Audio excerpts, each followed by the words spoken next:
Hey guys, just hanging out here for a minute or two, maybe another 3-4 minutes to see, make sure we get some extra people in the room. Let me get a sound check when somebody has a moment. Just let me know you can hear me. And I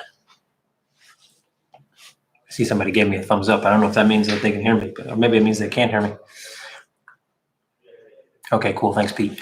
Okay, so yeah, let's just give it a few more minutes, guys, and then we'll kick it off.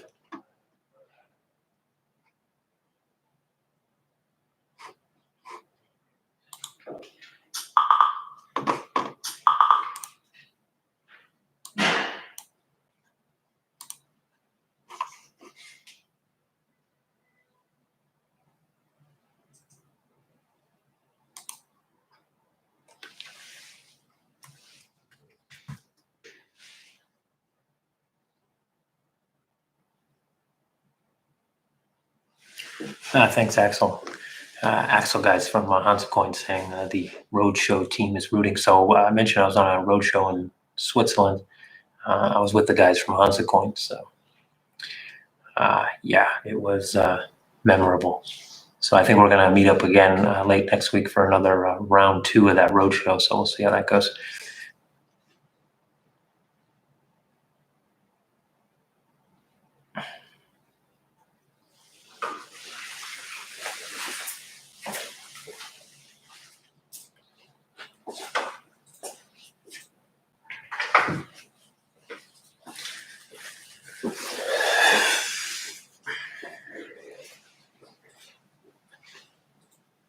Diligent techie being diligent. All right, that's good. All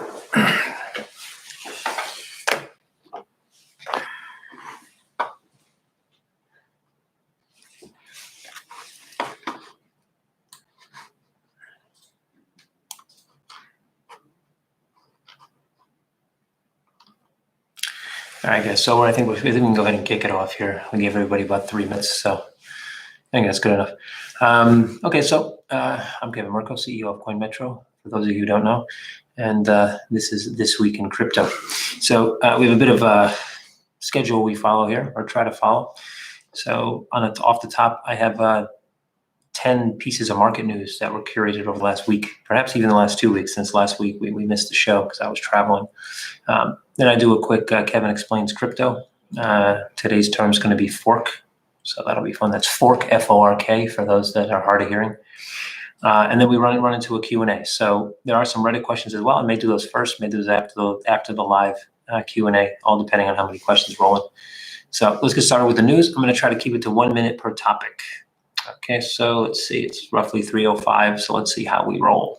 1 on a list of 10. Coinbase introduces debit card linked to cryptocurrency balances for UK customers.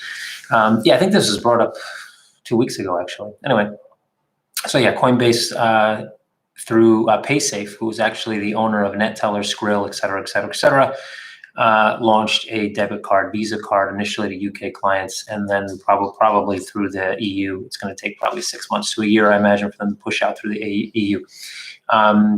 Yeah, look, it's a viable next step for any exchange. I'm very surprised they didn't do it beforehand, to be quite honest. It just makes sense. Obviously, though, after debit cards, you're talking about NFC payments and probably some type of more let's say, innovative payment offering than just debit cards. The same thing we would be looking at. Yeah, if we would have done this 2 years ago or a year ago, it would have been unique. Even if we would have done it when we initially, it was in our initial roadmap, it still wouldn't have been all that unique, to be quite honest. But it's needed. If you're going to build a holistic ecosystem, you need to have different types of payment options. And a card, seeing as most of the world has a card, is one of them. And then try to be innovative afterward, which means maybe NFC payments, which means some type of payment app, which means integration with Apple Pay, all that good stuff. Would be step 2, and then step 3 is what can we create that will work that doesn't actually exist yet. So. Good on Coinbase. It just makes sense, right?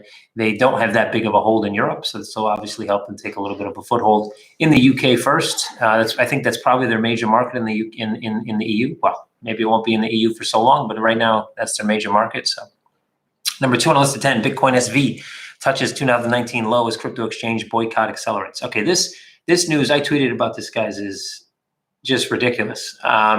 Look, I mean, if you ask me if I like Craig Wright, And I'd say, no, he's a moron. But does that mean that I can just preemptively just delist his product? Should I be the one that can make that decision as an exchange owner? Should exchange owners be able to delist things just because people don't like it? I mean, look, I don't necessarily like Microsoft, but I'm not going to call up the NASDAQ and be like, seriously, because you guys pulled these guys off the market because I think, the guy who runs the show is an asshole. That's just fucking ridiculous, to be honest. That doesn't happen in a mature marketplace. Now, it doesn't matter if you like it or not. You might be on the fence. You might be rooting on, Binance and everybody and Kraken for doing the delisting. But if you're rooting on, then, well, you haven't been around mature markets. And, obviously, if the shoe was on the other foot, for instance, if I just woke up one day and said, you know what, I hate Ethereum and that Vitalik guy is a pain in the ass, and I just delisted it. That's ridiculous, right? Obviously, one of the reasons why they're delisting is because there's no volume anyway, so they don't care. But it's just not the way things are supposed to happen. Exchanges are supposed to be neutral. And when they go over the line of being neutral, it's not good for anybody. It sets a precedent, and a rather ugly one, which means they can just delist stuff as they want. Hey, I don't like this, delist it. Trust me, guys, we don't want this. Number 3 on a list of 10, French government minister open to enabling crypto donations for Notre Dame. Yeah, because 900 million euro isn't enough. Come on, guys. I mean, I haven't even seen like a carpenter with his ass crack hanging out going down there to get an estimate yet. No, can we get a carpenter down there, taking measurements and giving an estimate before we start loading more money onto this? I have obviously my own opinion about this one, which I'm not going to share in a minute. I'm pretty sure the Catholic Church and the French government, with the amount of taxes they charge, and the Catholic Church, with the amount of money they take from innocent people around the world, probably have enough money to cover this one, I think. Not to mention the French billionaires who, wanted some PR. So moving on. Number 4 on a list of 10, Brexit surprising side effect, stiffer Bitcoin regulation. I don't know if it's that surprising, and I don't know how much really, it's not all that stiffer, and I do think at some point we're going to get there anyway. Look, if the UK wants to become, or EU for that matter, France, for example, wants to really get Bitcoin into the eyes of the public, then regulation is needed. And I think they're starting to realize that. They understand that it's going to be very hard to stop if they don't like it. They understand that the ability to trace funds on the blockchain is way better than traditional finance. So now they need to find a way to make sure that they can, put in some type of investor protection and some type of know your client across these different assets. So I don't think Brexit has anything to do with it, to be honest. Maybe it's a small catalyst, but that's about it. Number 5 on the list of 10, and we're just about on time with this 1 minute. Gate.io raises 64 million for launch of new crypto exchange. So when I read this, I was like, Jesus Christ, really? When I read the headline, and I actually gazed at this article. So yeah, obviously Gate.io is already an exchange. They were initially a fiat crypto exchange in China. China clamped down on ICOs. They took fiat off the board. They became crypto to crypto only. They already do a bunch of volume. They basically pre-sold discounts by using this token to their existing client base. So they basically just got, I don't know, maybe 2, 3, 4, 5, 6 months worth of revenue during this sale, and then that's revenue they're not going to get for the next 2, 3, 4, 5, or 6 months. So, not a big showstopper when you read between the lines. Number 6 on a list of 10, Binance wants crypto projects to migrate to its chain from Ethereum. Yeah, I'd like to have 17 private jets, 4 islands, 6 different skyscrapers, and, I don't know. I'd like to turn the entire country of Australia into a bomb shelter. But this is my list. I don't know if I'm going to be able to do this, and I think Binance is kind of stretching here. Look, Binance has a DEX that's fully centralized because obviously, one, they charge 100,000 worth of their own token, USD worth of their own token to get on the DEX. Second, it's on their own protocol, which they can control. Now they want to move all the projects onto their protocol that they can control, basically so that they maintain a holding over listings. As more and more competition comes out, the way they make their money is through listings, whether they say it or not. I remember CZ saying a few months ago that he was going to donate 100% of listing fees to charity. They didn't do that. Okay, number 7 on a list of 10. Japan ramps up scrutiny into crypto exchanges' cold wallets. Well, about time, Japan. How many billion-dollar hackings do you guys need to actually look at some operating procedures when you're regulating these exchanges? So yeah, good job. I mean, look, like I said a million times, it's all about SOPs. It's all about operating procedures. It has almost never has nothing to do with a hack. It's because people just don't operate, and then they get lazy, right? So it's the same thing. Let's say you have an alarm at your house, and to set that alarm, you need to put in a code that's 787 digits long, and you cannot copy and paste it. So when you pay, $1 million, €1 million for that home security system, the first couple of days, man, you're happy about punching in that number, all those 700 some odd digits. It's fine. But then, a couple of weeks pass, a month, you haven't gotten robbed, everything's fine. You haven't seen any robberies in the newspaper. You're like, I don't need to put this alarm on. I'm just going to leave. And then your house gets robbed. Yeah, well, that's exactly what happens to these crypto exchanges, because all these guys they're not stupid, well, most of them. They set, security protocols, and they follow them probably for the first few months. And they're like, yeah, no one's going to hack us. We're awesome.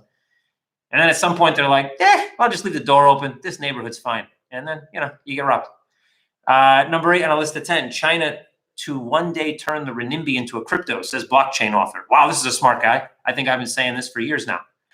Look, all fiat currencies are going to be crypto, quote unquote, one day. They won't call them crypto. They're not going to say this is the crypto dollar or the stable coin euro. They're going to call them the euro and the dollar, and they're simply just going to be the distribution of all those currencies just going to be on a blockchain. That's it. And if there are still paper notes, which there probably will be, because paper notes will take decades to really pull out of the market. It's not going to happen one day to the next. So there'll still be paper notes, but guess what? Those serial numbers you see on notes that are right now pretty much useless, they'll be trackable on a blockchain, which means when you spend your 20 euros, for gas or at a restaurant, and then somebody finds out, trying to track you, not only can they track you using your credit and debit card, they can track you with cash. So that's coming, folks. So obviously, claims. He made a claim. That's not a claim. It's going to happen. Anybody that's ever been in finance can tell you this is going to happen. Everybody differs, though, on when. XRP love. Cripple. All you Ripple lovers out there really like that one. Ripple, confirms global expansion plan for crypto-powered XRapid. Yeah, always their plan. XRapid is still in a very limited market. I've talked to the XRapid guys a few times about helping them out in the Baltics.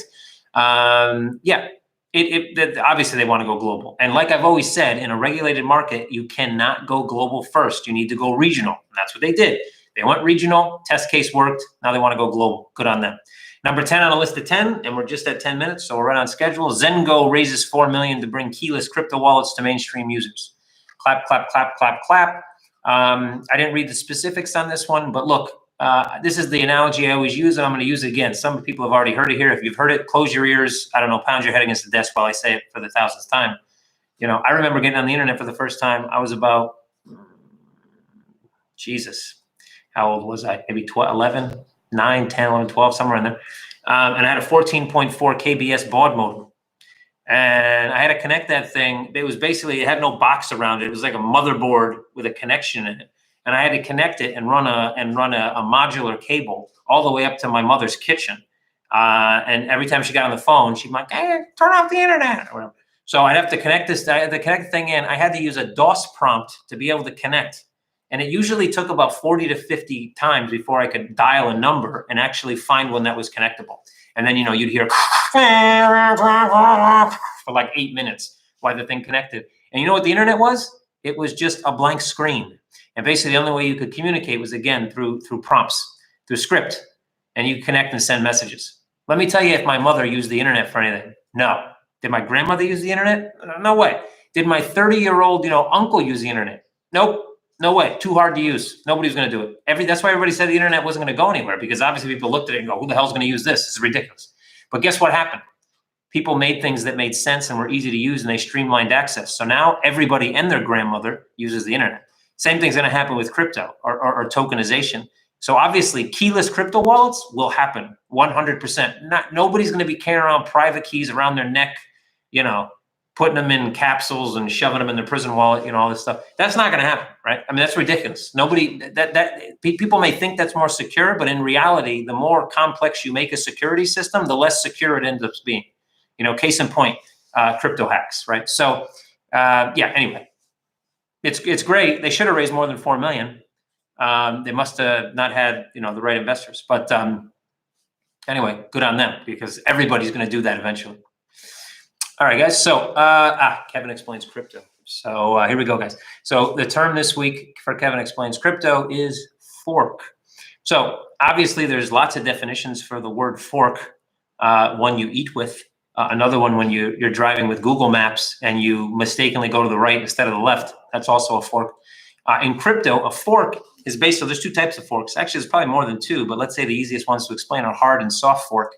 So basically, when you have a blockchain and there is a significant change in that blockchain, where let's say there's either a completely, normally what will happen is the block size will change to try to speed up transactions. We've seen that in a few forks. So there's a fork, and when that fork happens, there's a new token or a new coin that represents that fork. So let's say Bitcoin, Bitcoin Cash. Bitcoin Cash is a fork of Bitcoin. So that's what a fork is. You can have a soft fork where it isn't a substantial change, but you introduce a new coin, a new coin on top of the protocol, and that's a soft fork. So that's essentially what a fork is. So Q&A. All right, let's see what we got in the live questions. I don't see many, so I'll address what's there, and then we'll jump into these good old Reddit questions we got here. Good work on the KYC tiers. Yeah, thanks, Jet Fuel. Streamlining. That's what we continue to do. Fundraising. Yeah, so there's one very good potential investor. There's a few potentials. One very good potential investor. Also with Hansa Coin, actually. So Axel, I met with them during our roadshow. Axel and his team met again with them, or him, I should say, yesterday in Lugano, and I'm flying out to London this weekend, and I'll more than likely see him there again. What's going on tomorrow that's more important than the Friday AMA? Well, nothing. It's just Good Friday. I'm not religious, and I could give half a rat's ass about Good Friday, but nobody comes to the office, and I didn't really feel like sitting here by myself. So plus I'll be in London, which means more than likely traveling. I don't know if I'd be able to make it anyway. So we decided, hey, we'll do it today. That's it. Any news from the bank on the new coins? No, unfortunately. And I have to say that I'm getting a little bit less than patient. But unfortunately, it's the first time we've done this. So I keep poking and prodding. I'm poking and prodding. I'm sure, the guys at the bank right now, probably when they see an email come with my name on it, they're like, oh, Christ. Nobody wants to open it. But yeah, still poking and prodding, guys. So no news yet. Margin development's going good. I think we're about almost 2.5 weeks into a 6-week process. So about 3.5 weeks more to go, I think. Krispy Kreme, Bjorn wants to know if you're get those big ticket investors. Working on one specifically and 3 others as well. But that one specific one is I think is turning a corner. We share a lot of the same ideas. He was already looking to do something that was one of our end goals, and I think we can help him do that. And then he can help us make sure that we can create something that he can use to benefit his other businesses. So yeah, I think we're close. Apart from margin, what are our priorities? Well, priorities right now for the dev team, right now the dev team basically focuses on one project, and they dig in, they get it done, then we move to another one. So obviously margin trading is the one they're focusing on now. Once we get through margin trading, obviously listings are something we're focusing on, but we're waiting for the bank. So that's something that unfortunately we can't control, but once those start to roll in, that'll be a focus as well, or a side focus. After we get through margin trading, margin lending is a big one as well, because margin lending allows us to increase leverage on margin trading. Because with margin trading, if we give leverage, we have to cover, if those orders hit our liquidity provider, for example, or one of them, we have to cover that margin. So we have limited capital, so that makes it difficult. But as we bring in margin lending, so margin lending is another focus, and TAM. We also have, now more than one company that want to do something like an IEO with us, and we're looking to possibly push some development behind what would now probably be the Token Express rather than the ICO Express. So that's another thing that we're focusing on, and a whole bunch of small side projects as well, including KYC and everything else that continues to get reworked and remodeled as we start to sell that to third parties as well. Lots of business development, guys. I just got off a call with 2 other possible IEOs. One of those companies already has a GUI that kind of fits well with our Token Express idea. I think we may do some development there. We have another company that possibly is going to take our KYC, so some more development there. I'm going to have a meeting today about another project that ties in to global tokenization. I had meetings in Riga before I went to Switzerland with another piece of the puzzle that fits into global tokenization. Lots of things, guys. There's lots of things. So, I could probably, business development is one thing that fundraising is obviously the thing I wake up in the morning and concentrate on, let's say. But right secondary to that is business development. And sometimes those two things come together quite nicely. Pete, more of a general crypto question. How do you keep track of which Bitcoin is in which wallet? Does a wallet record each Satoshi in the wallet? Is each Satoshi encrypted with your private key? No. So anyway, with these, Bitcoin is fungible, so it's not non-fungible. Non-fungible tokens or coins can be are actually pegged to the wallet. So you know what wallet it sits in by just looking at the token or coin itself. Bitcoin does not work that way. So how it's tracked is that obviously each transaction creates a hash. That hash is then stored in the block. That block says where the Bitcoin started and where it went. But it doesn't keep so in a sense, it tracks where the Bitcoins are and in what wallet, but it doesn't, if you hold Bitcoins in the wallet and you try to check the current block, it's not going to tell you who owns what. You'll have to go back to the block to find the last transaction to figure out what transaction went to which wallet. If it's fungible, however, or not non-fungible, then that's a different story. Then it is almost like it's almost a real-time tracking method. ERC 1410, which combines non-fungible with actual security token protocols, kind of gets to the next level where you can actually track in real-time ownership, even of segregated, like when you instead of buying and selling one token, you buy a fraction of one, etc. New XCM pairs. Yep, we're focusing on XCM pairs as well. We want to get Bitcoin and Ethereum up there to test out what the volatility looks like, so that when we're ready to list these other tokens and coins, we'll be able to quickly put crosses. So yes, that's the goal. If we've already passed a strict tier of KYC, including us, does this? Yes. If you already submitted your statement of wealth because it was over 15K, which was the initial blanket rule, then you're fine. The only way that you will be asked for any additional documentation is, one, let's say your statement of wealth that you submitted says you make, I don't know, 100K a year, and then you try to deposit, $1 billion. Well, then there's going to be some questions. As long as you're within that statement of wealth, then no, you won't have to do anything else. What is the current time plan for coin being utilized for fees and other stuff? Well, it's already semi being used. We quote fee prices and underlying asset. Anyway, it's less of a priority until there's enough volume to make it a priority. And until we get more products, services on the maps. Once margin trading comes out, it's going to induce more volume. TAM will definitely induce more volume. We already have companies that want to come in to trade on TAM and asset managers. So sometime probably between ending of margin trading and then ending of TAM is when we'll fully push that forward. It may happen sooner, especially if we get funding. In the meantime, it means we can start to build out the team again. We have more people to put on different projects. I'm going to jump on Reddit, guys, until more questions flow in. So MS85 on Reddit. Hey, bud, any updates on funding? Well, I guess we've already covered that one. So MS all done on that one. Number two, Ivolshi, what plan B in case bank rejects your listings? So if the bank comes back, they've already accepted one of the three. We're just waiting. And that was pretty much immediate because they've already accepted it for, I think, Coinbase. We're waiting on the other two. If they come back with a rejection on the other two, one, I would definitely ask them why and see if I can remedy that. Two, we would probably look perhaps to just do fiat, crypto pairings with that asset. That's probably what we try to do. We'd run that by the bank as well to make sure it's not going to ruffle any feathers. And I don't necessarily think it would, as long as we can control the withdrawals in fiat for those specific pairings.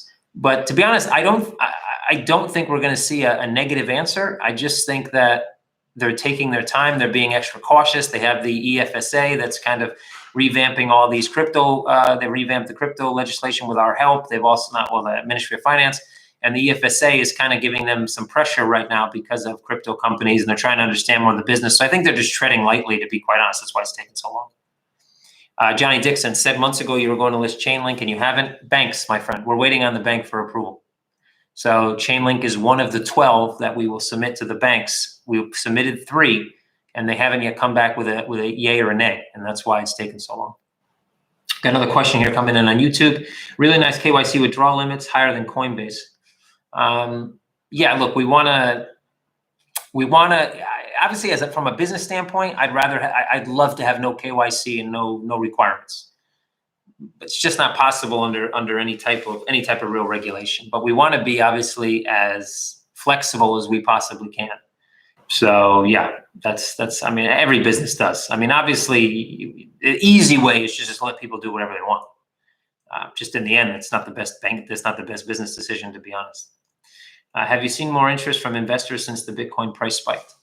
Actually, yeah, we've gotten more callbacks. We've gotten more callbacks from funds and angel investors, even ones that we submitted documentation to months ago out of the blue called us. So yeah, I think, again, there's this weird correlation that people have, like if Bitcoin is worth less money, the entire industry is worth less money. And that's just not the case. That's not the case in any industry. If the price of soybeans go down, people don't stop investing, in Japanese restaurants because tofu is cheaper. I mean, it is a bit ridiculous, but for some reason right now, there seems to be this correlation in people's minds. So yeah, actually, we have seen a bit more interest. Got an international mix on Reddit. Hey, Kevin, what are your thoughts on recent BSV drama? Any news on XCM utility versus security definition? Thanks for your continued commitment. So yeah, I've given my kind of input on BSV. I think it's ridiculous.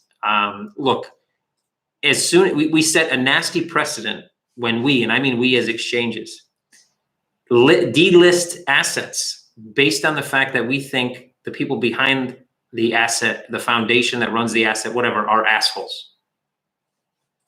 That's a huge precedent.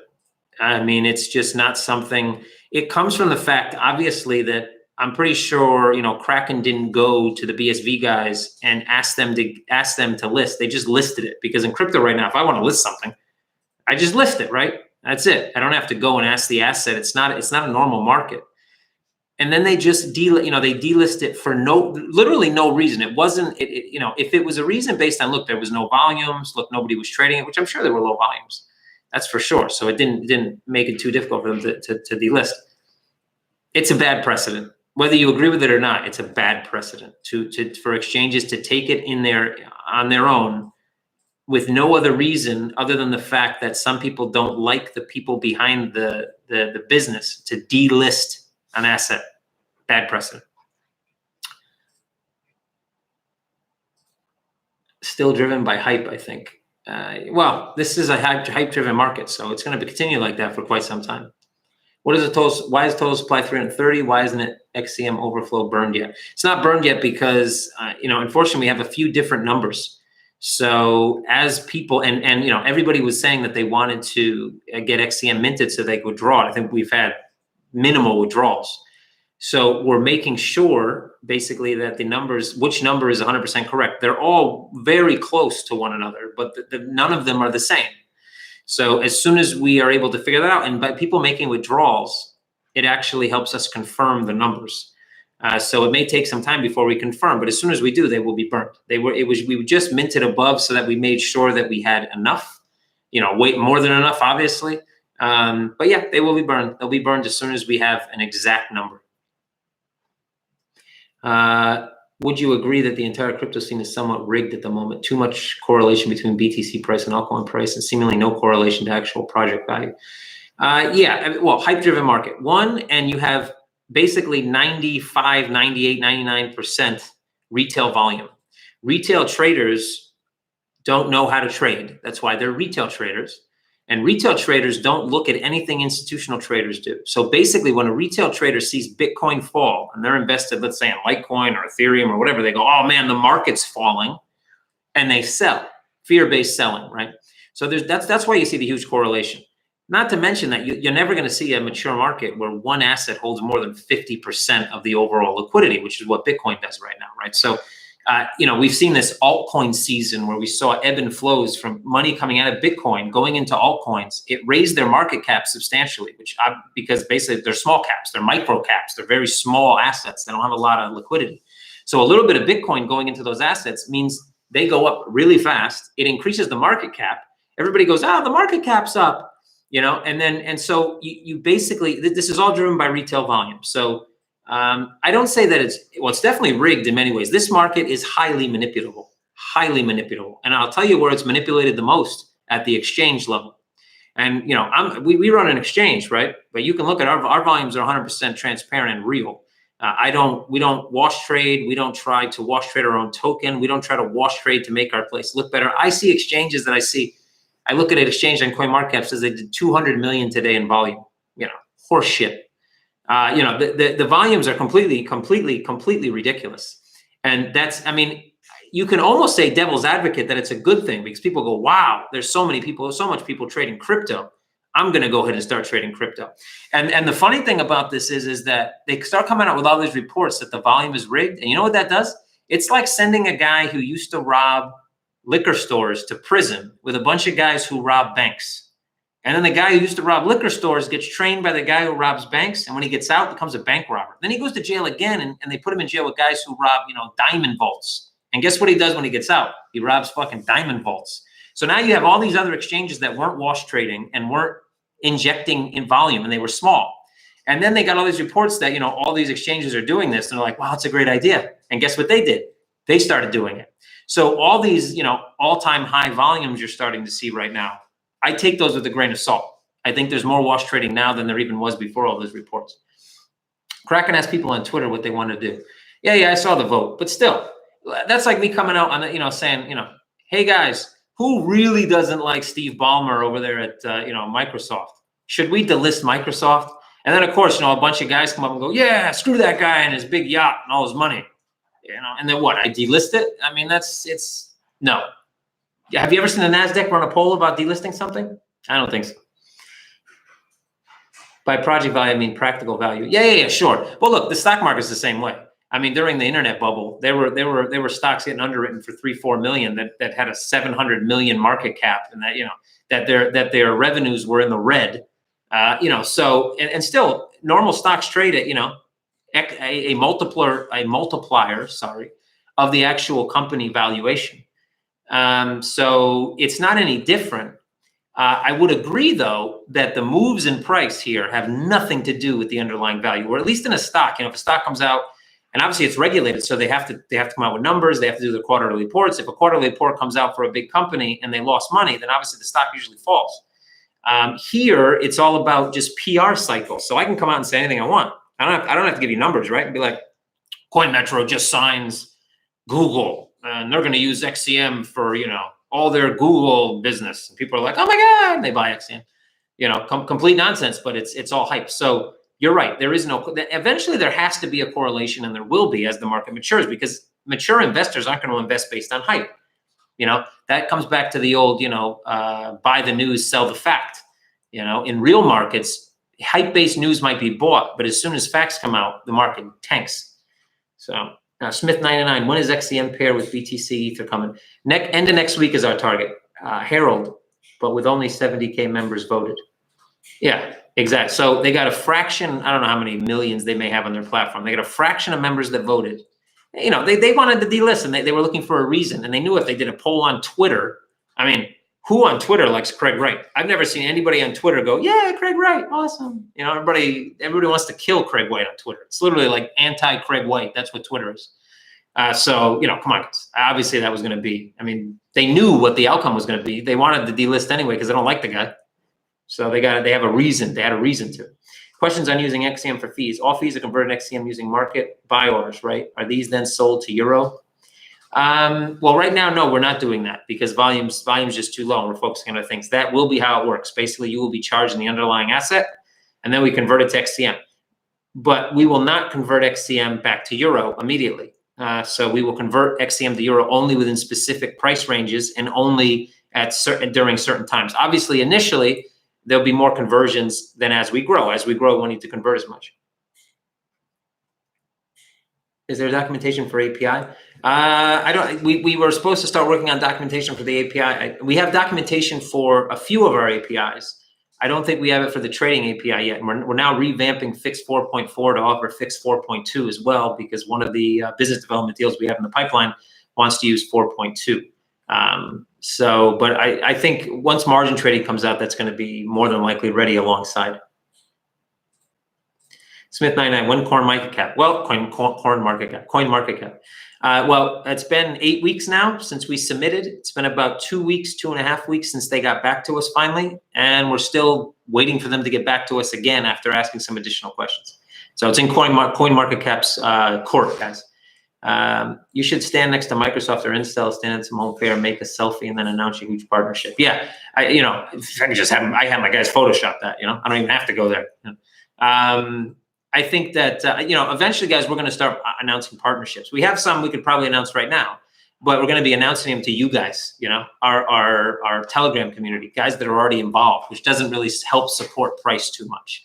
We want to get these things out on the mainstream, and that requires obviously a larger marketing budget. So we're waiting a little bit, but yeah, I'll get a selfie with somebody. Yeah. A lot of people see through it, you're right, but a lot of people don't. The only difference right now is, you're seeing record volumes, but you're not seeing record price movements. So what does that mean to you? I'll leave that as an open question. Chris Summers, what do you offer to potential investors in exchange for their money? Maybe you offer too little. At what amount is CM valued, or based on what?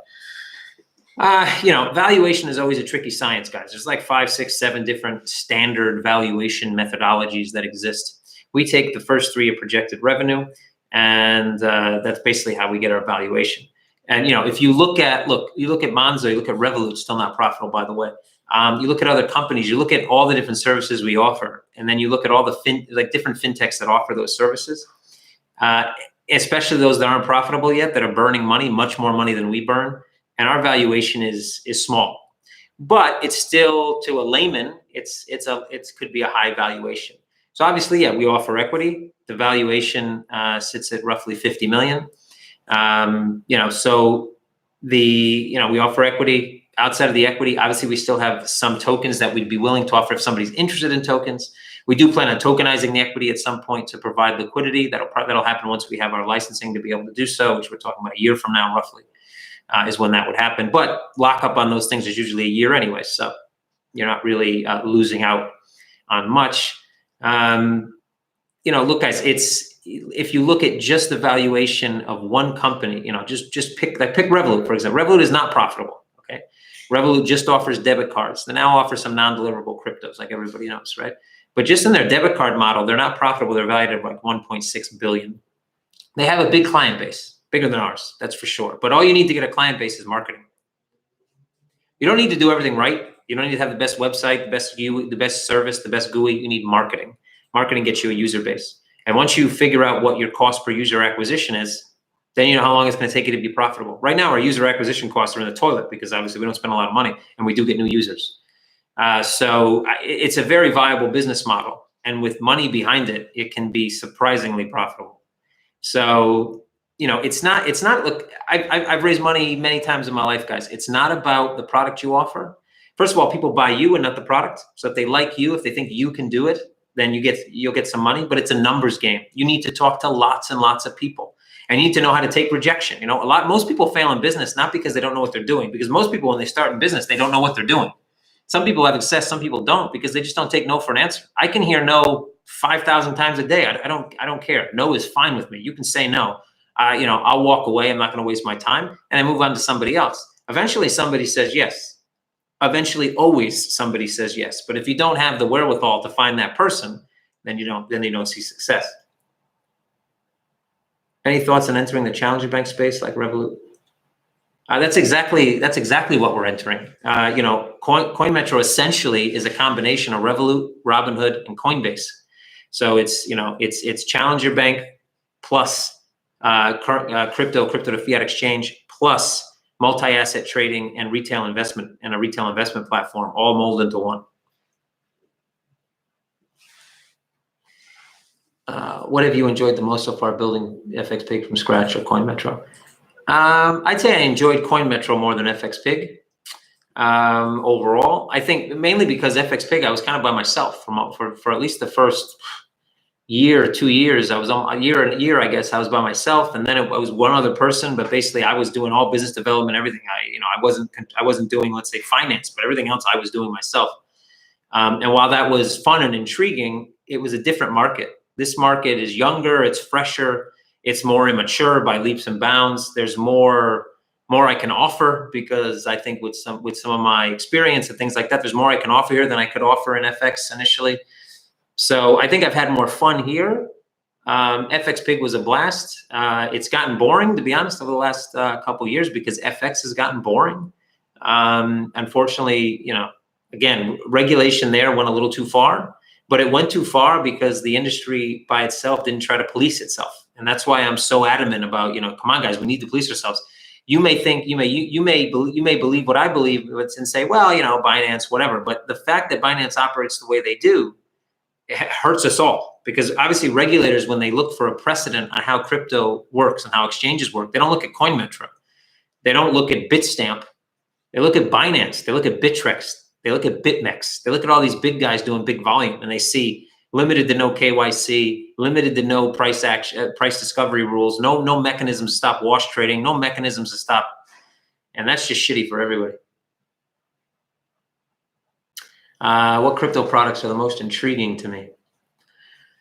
I like to read every once in a while a pie in the sky idea, which most crypto projects are. Like, I don't know, they're going to put some nonsense, I think when you take a known issue that's not that complex and you add complexity to it, you lose.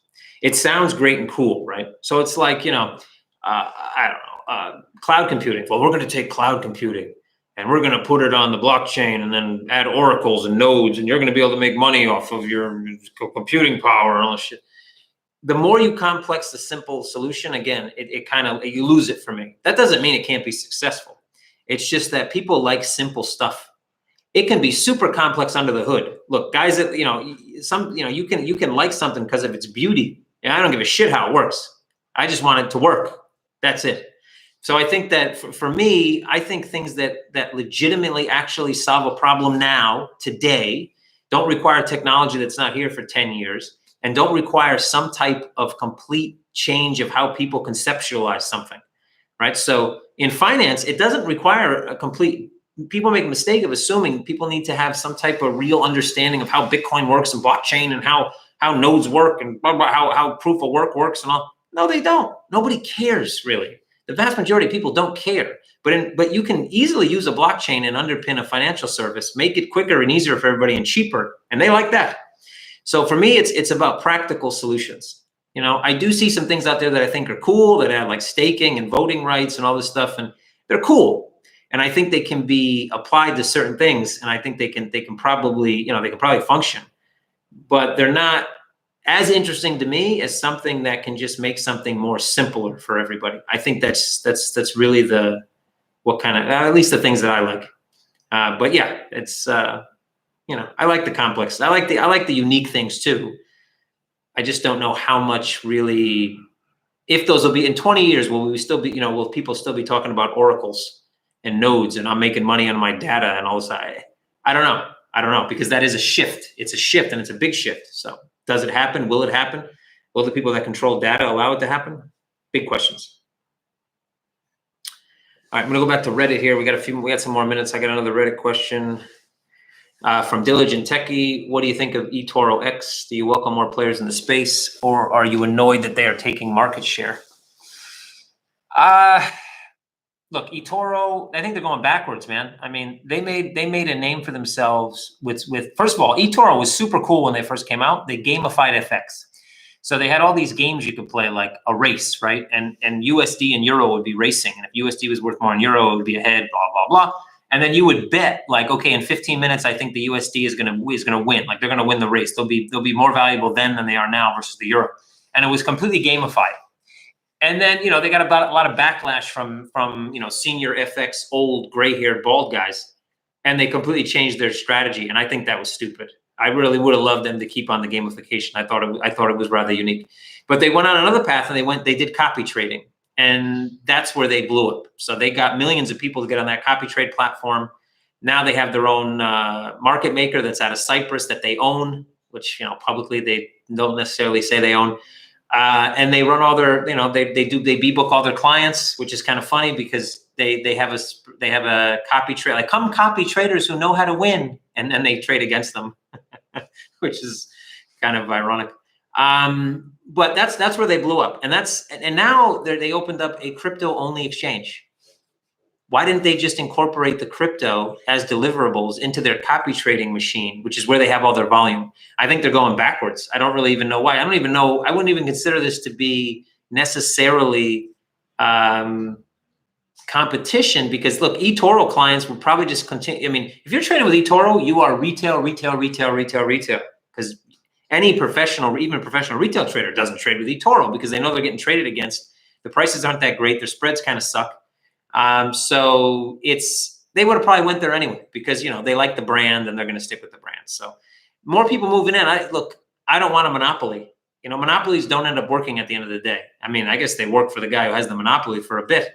But at the end of the day, they end up crumbling, right? So monopolies, I like competition. Competition is great. So bring in competition, but, regulated, real competition, people that have to deal with the same type of shit, not guys that just do what they want. And it says we're from Estonia. We're worried about Russia at all. I saw an article that, like, the UK had sent over 5 Apache helicopters to protect Estonian airspace from a possible Russian invasion. I thought that was funny, because 5 Apache helicopters done. Now if Russia invades tomorrow, dude, we got 5 Apache helicopters. We're square. Nobody's getting over this border. Russia's not coming to Estonia. There is absolutely. I mean, I don't know what the propaganda is all about, to be honest. I mean, the U.S. is #1 in propaganda. Let me tell you that. There's no propaganda machine in the world like the U.S. You could say North Korea is pretty good, but they're only localized propaganda. So their people believe whatever they believe. But the U.S., man, the U.S. is just the propaganda, #1. They get the entire world to believe their horse shit. So, this is horseshit. There's no strategic reason for Russia to want to move into Estonia. Absolutely none. There's nothing. Absolutely no reason. I'm telling you, there's nothing. It will never happen.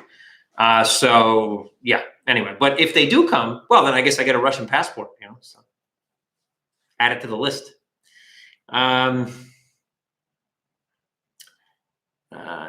Stoutsy about it. Your website looks very blank and pale, and sorry to say, it looks very boring. Do you guys plan to make your website look more attractive? That's the first time I've ever somebody tell me it looks pale and boring. Are you on the right website? That's CoinMetro.com, the one with all the colors and the animations and the drawings.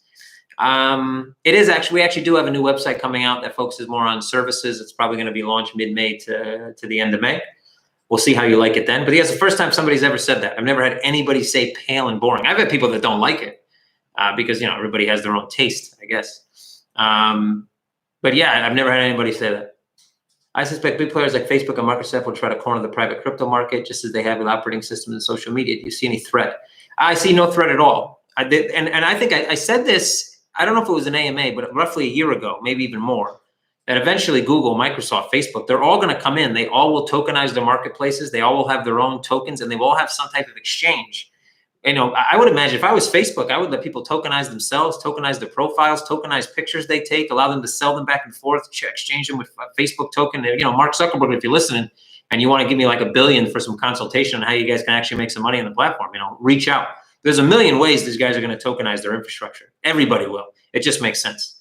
So what that does, though, is it just brings way more assets into the space. And Facebook and Google are not going to allow certain assets, and not just because of regulation, but because they're competitive assets. So people will still have to come to an exchange or a broker like ourselves who list these other assets that'll be able to trade in between those assets and fiat and other currencies. So it just adds more assets and assets that people are probably wanting to trade and buy.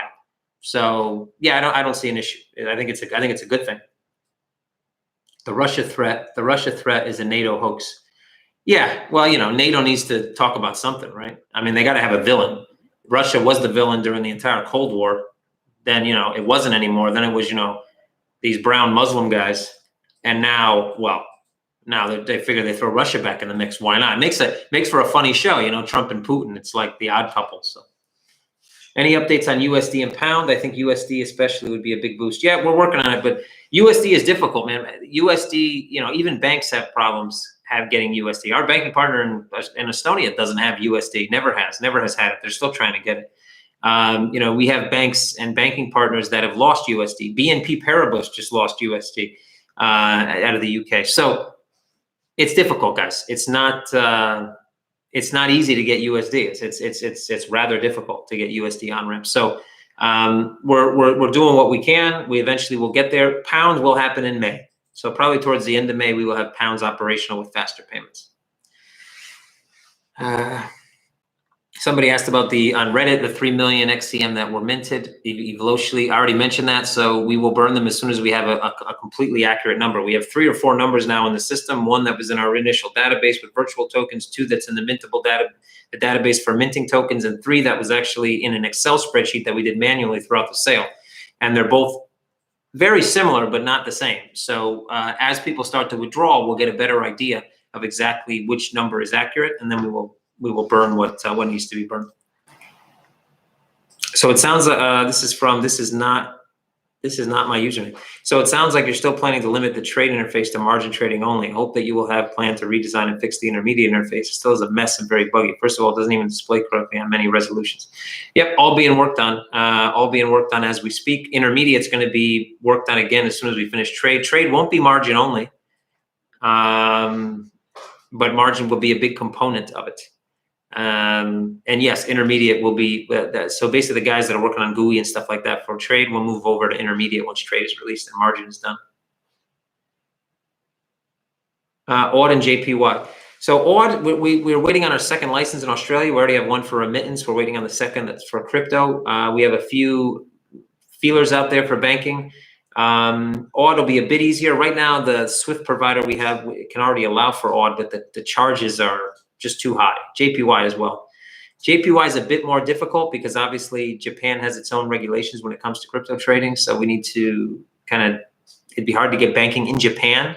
We can definitely find a banking partner outside of Japan that has yen, but then banking fees become a bit ridiculous. But Aud is something that we're looking at, especially once we get this second license in Australia. Do you have small dev tickets that people from the community can work upon in return for XCM? Look, if you're a developer and you want to make some XCM, contact us. Because yes, we already have some people that are working for XCM. Yeah, contact us. If you have a specific, send us, if you're a developer out there and you're listening, send us your CV, tell us what stacks you worked on, what your experiences are, sorry. And we'll filter through those, and then our CTO will get in touch with you if it works out. And yeah, for sure, 100%. Already doing it and definitely willing to do more of it.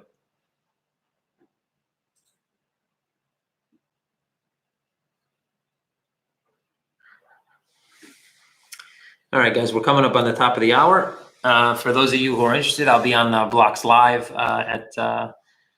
in the next 36 minutes live. I think probably with Jason Fernandez again, Crypto Now or whatever they call their show. I think it's Crypto Now on Blocks Live TV or blockslive.tv,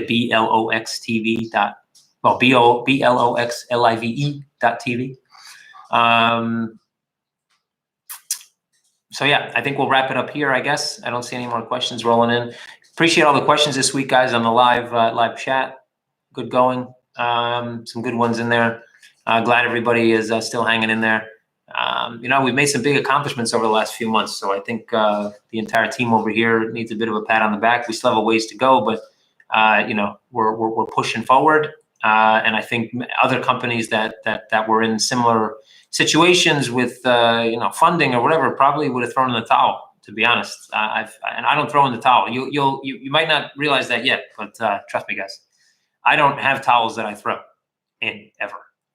So we're going to keep on pushing. But I appreciate the support. I'm going to probably be in London this week to meet with one of these investor guys. So everybody cross your fingers and say a prayer or something or whatever. I don't know. Whatever you do when you want some luck on your side, go ahead and please do it for me. And yeah, see you guys probably on Telegram. See you guys definitely next week on the AMA. I probably will be traveling next week as well, but I think I'll be able to squeeze it in.